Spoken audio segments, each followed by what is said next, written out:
Buenos días, saludamos a las audiencias que se conectan a esta hora con El Colombiano.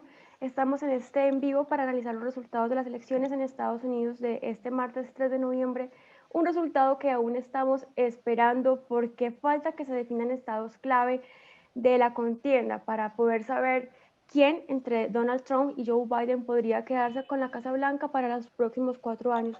Te saluda Juliana Gil, periodista de El Colombiano, y me acompaña mi compañero Sergio Correa, quien también es periodista internacional de esta sala de redacción.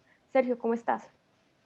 Muy bien, Juliana, muy buenos días. Y también muy buenos días a Paula Ruiz, directora de Finanzas, Gobierno y Relaciones Internacionales de la Universidad Externada de Colombia, y a Alejandro Velasco, profesor de New York University, que nos acompañan en la mañana de hoy.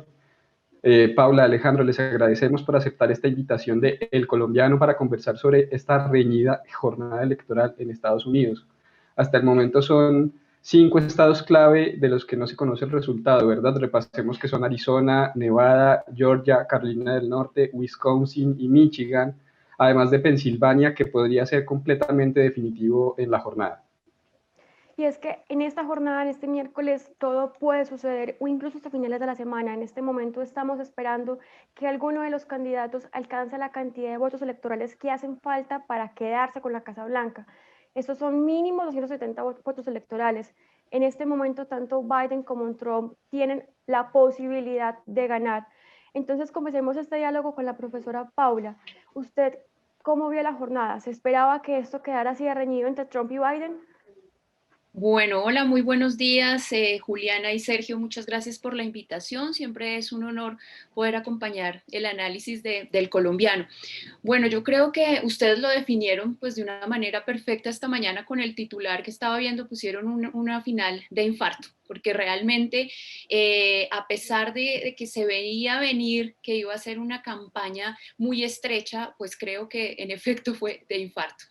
Creo que de lo que vimos anoche y que vamos a seguir viendo a lo largo pues, de esta semana, por lo menos hasta el viernes, es una alta participación a pesar del oscuro panorama que nos pintaba la pandemia. El hecho entonces de que hubieran sido históricas las votaciones, pues muestra que en efecto creo yo que los ganadores pues fueron los ciudadanos que siguen confiando en su sistema electoral. El hecho de que pudieran ir y acceder a las votaciones anticipadas pues es una muestra de esa confianza, a pesar de que el presidente lo había puesto en duda días antes y volvió a hacerlo anoche, pues creo que el electorado respondió. Eso, digamos, es algo positivo. Segundo, lo que observamos pues es una enorme polarización en los Estados Unidos, como no se había visto nunca antes en estas contiendas electorales. El hecho de que al final se dependa simplemente de estos estados que hacen falta y que Pensilvania sea hoy en día la nueva joya de la corona para las elecciones presidenciales, pues se dista mucho de la polarización que hay en este momento en los Estados Unidos. Y dicho esto, creo que en lo personal es una muestra también de que a los demócratas les falló algo en la campaña. Estaban muy confiados en estos estados y en efecto pues lo que vemos es que nada se sabe hasta que todo se sepa más o menos. En el caso de Texas pues también lo que vimos anoche fue un empate a último minuto que decíamos es increíble que un estado como Texas, que ha sido tradicionalmente republicano, vaya a dar este giro. Y en efecto, pues no lo dio, pero sí marcó una tendencia importante para las próximas elecciones, tal vez no para estas, pero sí a futuro de lo que está pasando en estos estados.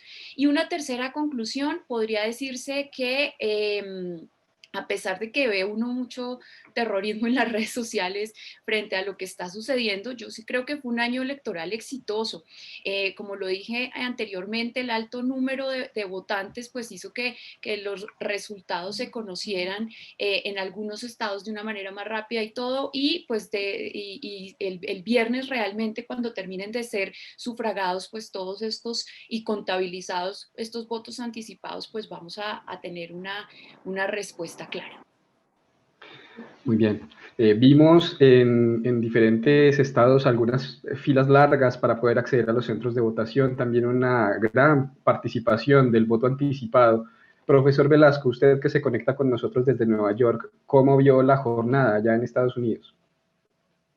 Bueno, ante todo, muchas gracias por la invitación. Es una gran oportunidad, aunque confieso que estoy un poquito trasnochado, luego de estar despierto toda la noche tratando de seguir los resultados.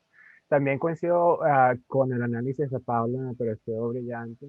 En términos de la jornada como tal, en Nueva York, el estado donde yo vivo, fue uno de los estados que por primera vez permitió el sufragio anticipado. Y lo que vimos en las 2 semanas previas a la jornada de ayer fueron colas bastante largas, ah, lo cual no se repitió ayer. Y ese es un punto interesante porque si bien es cierto que, tal como dice Paula, hemos visto un nivel de participación altísimo en estas elecciones casi tipo récord, Ah, es también cierto que esa participación tiene aristas muy distintas. La gente que votó por anticipado, bien sea por correo o que se presentó en las urnas de manera personal, ah, presencial, tiende a ser votantes pro Biden precisamente porque tomaron esa oportunidad para no participar de manera personal, para refugiarse de un virus que se ha politizado mucho en Estados Unidos, mientras que los votantes de Trump se presentaron en las urnas en el día de la jornada electoral.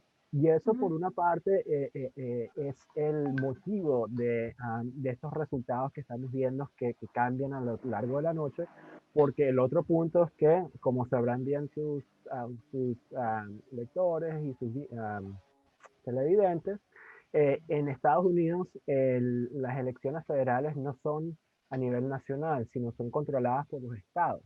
Y no solo eso, sino que cada estado tiene leyes distintas. Entonces, algunos estados cuentan los votos anticipados antes de los votos presenciales, otros estados cuentan los votos presenciales antes de los votos anticipados, y eso causa un revuelo que es lo que estamos viendo ahorita. Y precisamente lo que estábamos anticipando que Trump utilizaría para poner en entredicho los resultados que estamos viendo.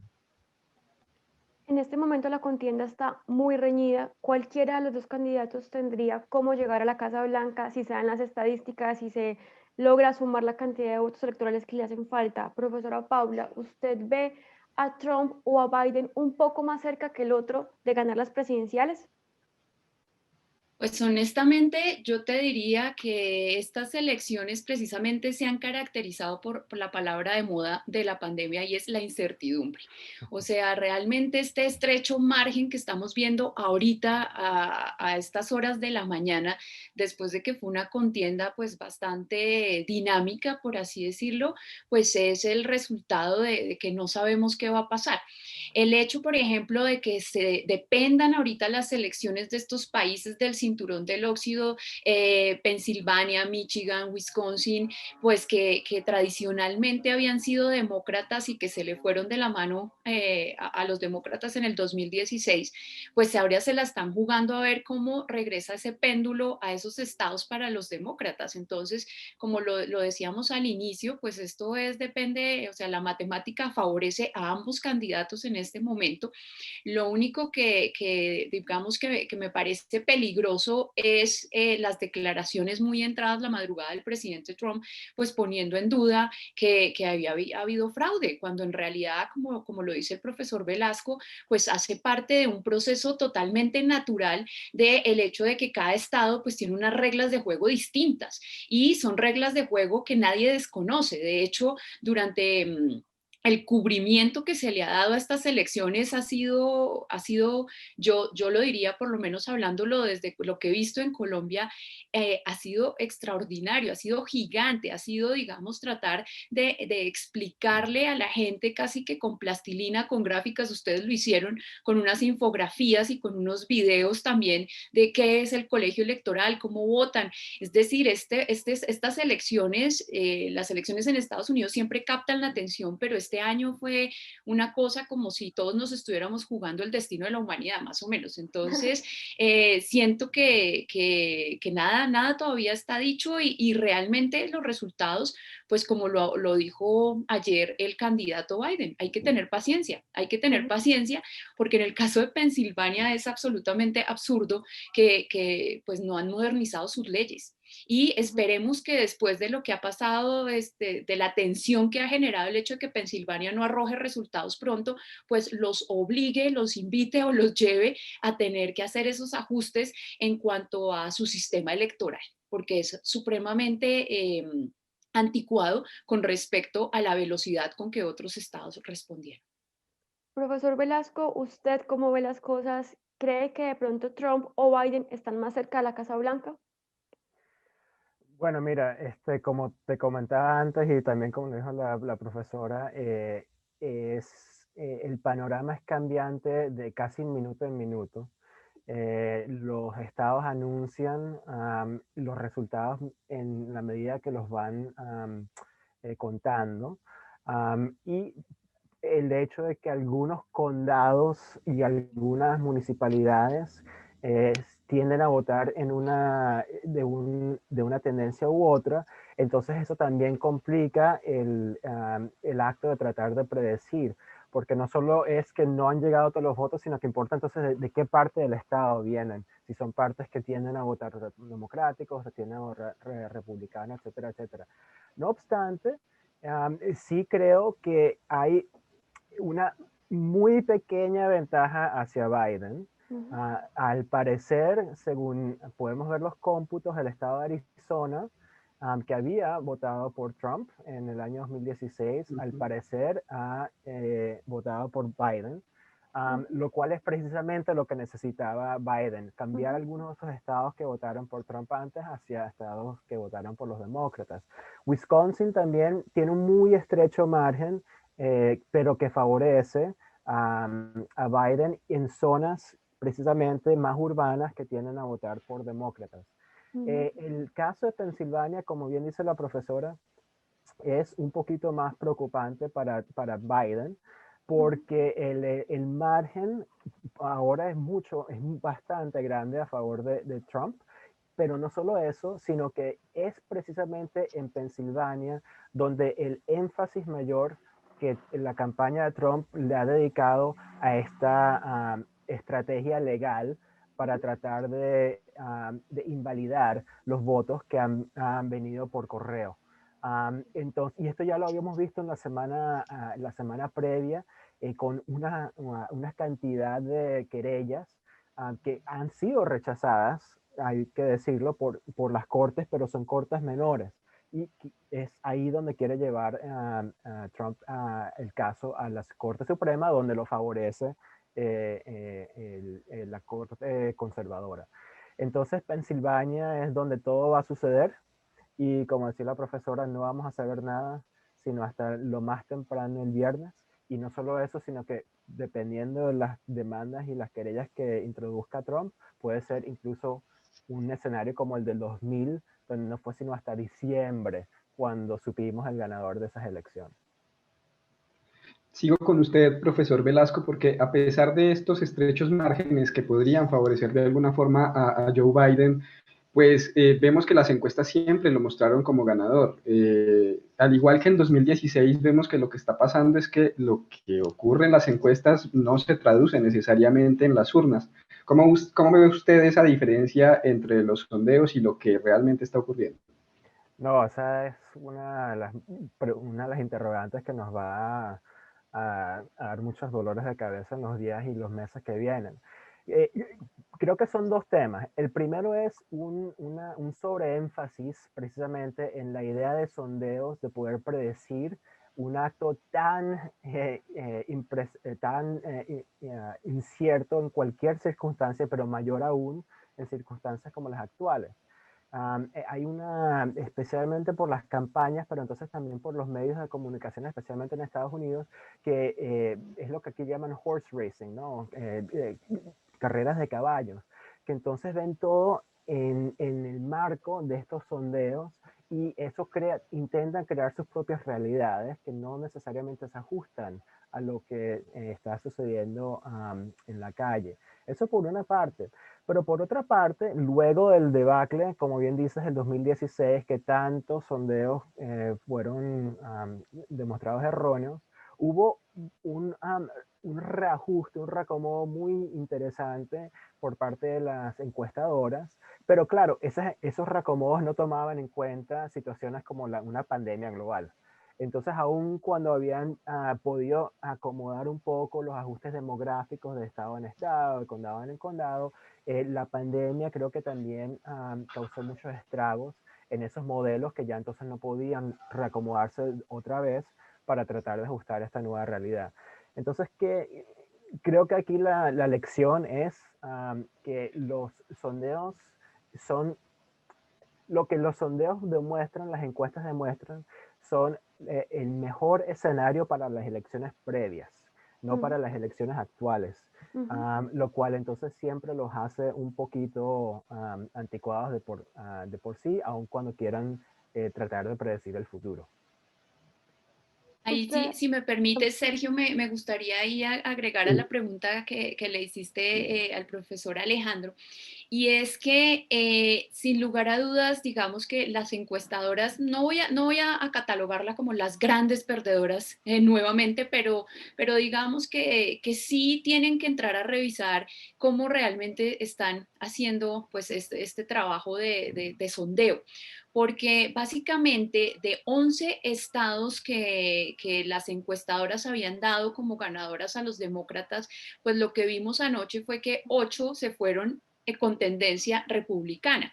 Es decir, ¿qué pasa? Y no fue un margen de error chiquito, o sea, realmente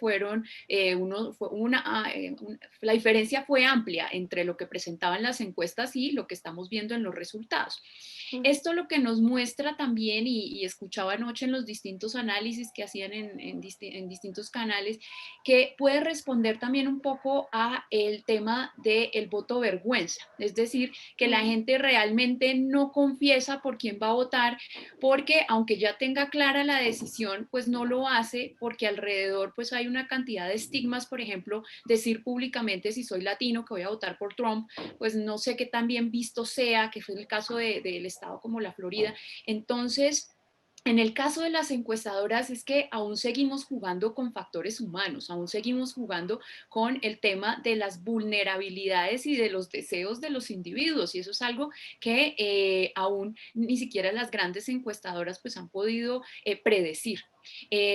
Por lo tanto, pues creo que estos sondeos que se hacen, pues muchas veces no responden a los verdaderos sentimientos o a los ideales que tienen los individuos frente al sistema político que realmente quisieran que los rigiera. Entonces, pues creo que en este caso las encuestadoras pues deben estar muy preocupadas porque tanto en el 2016 como en este año, sobre todo en los dos periodos, daban como ganadores a los demócratas. Y lo que estamos viendo es una transición, sobre todo en esos estados que ellos consideraban claves, en el cual, por ejemplo, Arizona no estaba en el radar. O sea, Arizona realmente fue la sorpresa de cómo tradicionalmente venía votando republicano y de un momento a otro, pues se organizan, sobre todo, pues que es interesante contrastarlo con lo que pasó en la Florida, cómo los latinos en Arizona se organizan para apoyar a Biden y cómo los latinos en la Florida se organizan para apoyar a Trump, que es algo que no previeron